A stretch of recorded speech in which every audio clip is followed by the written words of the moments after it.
اعوذ باللہ من الشیطان الرجیم بسم اللہ الرحمن الرحیم۔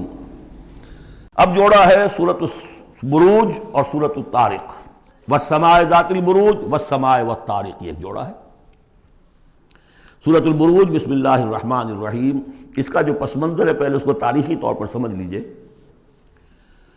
ہمیر کے بادشاہ جو ہوتے تھے یمن میں، وہ بہت عرصے تک تو وہ عیسائی رہے، لیکن یہ کہ ایک زمانہ درمیان میں ایسا آیا کہ یہودیوں کا ایک بادشاہ جو ہے وہاں پر اس نے اقتدار پکڑا، ذو نواس، اور اس کی حکومت قائم ہو گئی۔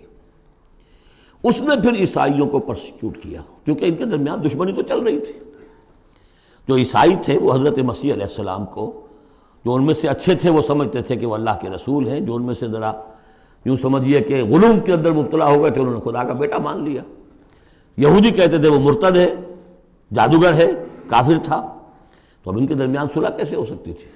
یہ تو کمال ہے یہودیوں کی ذہانت اور فطانت کا کہ اس وقت انہوں نے پورے کرسچن ورلڈ کو اپنی مٹھی میں لے لیا۔ لیکن یہ کہ یہ واقعتاً انہونی سی بات، ایک ایسی دو قومیں کہ جن میں سے ایک ہستی کو اپنا خدا مان رہی ہو، دوسرا اس کو کہے کہ یہ تو ہے ہی ولد الزنا، مرتد، کافر، یہ کیسے ایک ہو گئے؟ جادو وہ جو سر چڑھ کر بولے۔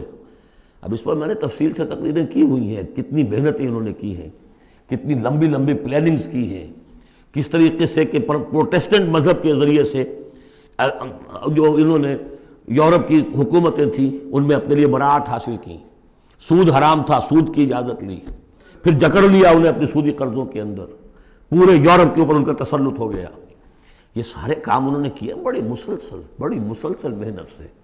پھر ایلڈرز آف دی زوائن، انہوں نے بیٹھ کر، بڑے بڑے کون تھے وہ ایلڈرز آف دی زوائن؟ سب کے سب جو ہے بینکرز تھے، بڑے بڑے راک چائلڈز اور یہ اور وہ، اور ان سب نے بیٹھ کے پلان بنایا۔ 1897 میں جو پلان بنایا ہے، 20 سال کے اندر اندر اس کا پہلا نتیجہ حاصل کر لیا، بالفور ڈیکلریشن لے لیا برطانیہ سے کہ یہودیوں کو حق حاصل ہے کہ فلسطین میں آباد ہوں، جائیں مکان خریدیں، زمینیں خریدیں، جس کے نتیجے میں 31 برس کے بعد اسرائیل کی ریاست قائم ہو گئی 1948 میں۔ 67 میں اس کی ایکسپینشن ہو گئی۔ اب جو ہونا ہے، میں اس وقت اس میں نہیں جانا چاہتا تفصیل میں، ہوا یہ تھا کہ اس وقت پھر بہت سے عیسائیوں کو ذو نواس نے قتل کیا، جیسے ہولوکاسٹ اس وقت ہوا ان کے لیے، اس طریقے سے اس سے کم تر پیمانے پر 20,000 عیسائیوں کو اس نے زندہ جلایا ہے آگ میں۔ اور بڑے یہ واقعہ حضور کی بعثت سے بہت قریب تھا۔ یہ 523 عیسوی میں ہوا ہے واقعہ اصحاب الاخدود کا، اور بالکل یعنی سمجھیے کہ یمن میں ہوا ہے، جو کہ مکے کے جنوب میں ہے۔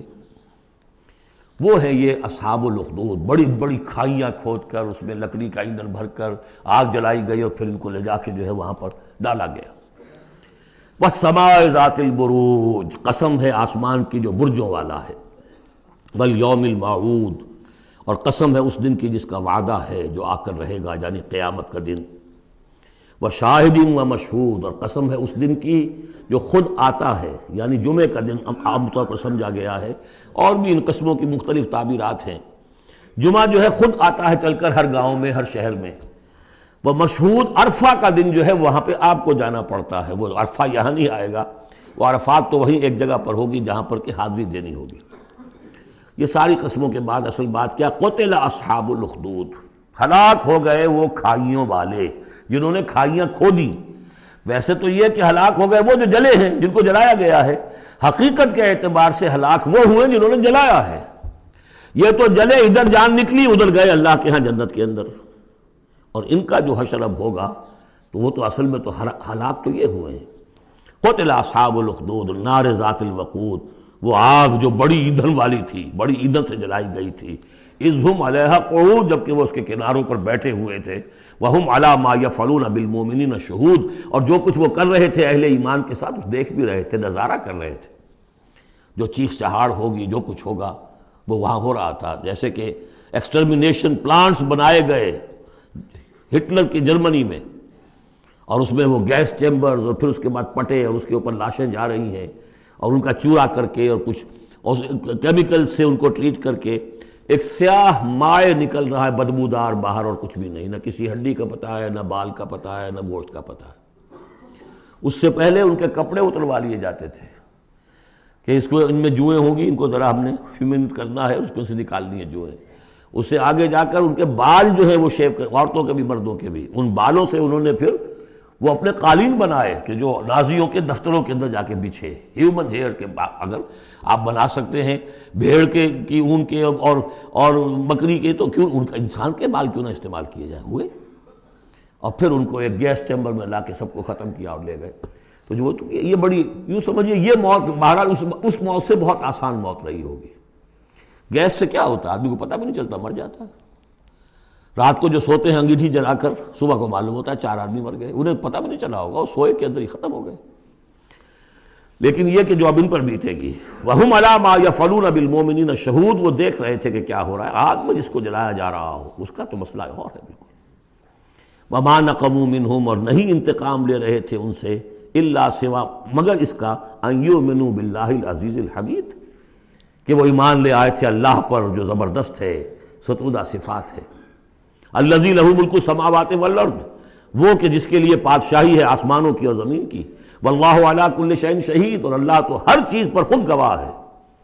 ان الذین فتنوا المؤمنین والمؤمنات، یقیناً وہ لوگ کہ جنہوں نے اس فتنے میں ڈالا مومن مردوں اور مومن عورتوں کو، ثم لم یتوبوا، پھر توبہ بھی نہیں کہی۔ اگر تو موت سے پہلے توبہ کر لی، ایمان لے آئے تو معاملہ صاف ہو جاتا۔ ثم لم یتوبوا فلہم عذاب جہنم ولہم عذاب الحریق، تو ان کے لیے ہوگا جہنم کا عذاب اور جلا ڈالنے والے عذاب۔ صدق اللہ العظیم۔